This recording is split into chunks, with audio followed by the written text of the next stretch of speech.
ಇಲ್ಲಿ ನೋಡ್ರಿ ಇಲ್ಲಿ ಇದೇ ಮಡು ಅಂತಾರೆ ಇದಕ್ಕೆ. ಹಿಂಗ ಇದು ಶುದ್ಧ ಒಂದು 3 ಕಿಲೋಮೀಟರ್ ಐತಿ ಇದು ಮಡು ನಮ್ಮ ಹೊಲದಿಂದ ಇಲ್ಲಿವರೆಗೂ. ಇಲ್ಲಿ ಏನು ಮಾಡ್ಬೇಕಂತಂದ್ರಿ, ನಾವು ಈಗ ಪಕ್ಕದ ಹೊಲದವರು ಅಲ್ಲೇ ನಾವು ಮುಂದೆ ಹೋದ ತಕ್ಷಣ ಇಲ್ಲಿ ತೆಗೆದು ಬಿಡ್ತಾರೆ. ಇದನ್ನ ಮಡು ಕಟ್ಟೋದು ಅಂತಾರೆ ಇಲ್ಲಿ ಹಳ್ಳಿ ಒಳಗೆ. ಇದು ನಮ್ಮ ತಂಗಿ ನಮ್ಮ ಹೊಲದಿಂದ 8 ಹೊಲ ದಾಟಿ ಇಲ್ಲ ಅಪ್ಪಿ ಕಟ್ಟಂಗಿಲ್ಲ ಈಗ. ಯಪ್ಪ ನಾವು ಸ್ವಲ್ಪ ಊಟ ಮಾಡಿ ಬರ್ತೀವಿ, ಇನ್ನೊಂದು ರೊಟ್ಟಿ ತಿನ್ ಬಾಬೇಕಾರೆ ಬಾ ನಮ್ಮ ಜೋಡಿ ಬಾ.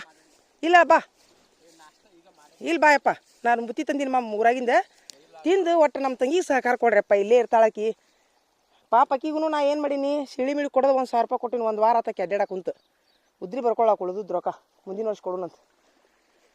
ಏನು ಮಾಡ್ತಿ?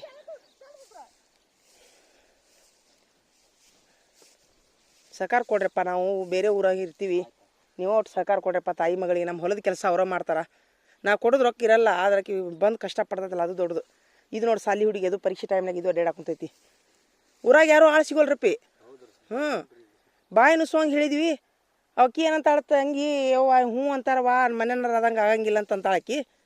ಹಿಂಗಾಗಿ ಬಾಬೆ ತಂಗಿ ಹೋಗೋಣ ಬಾ. नहीं ले नहीं करता ले, बोले नहीं आ खाना खा के वापस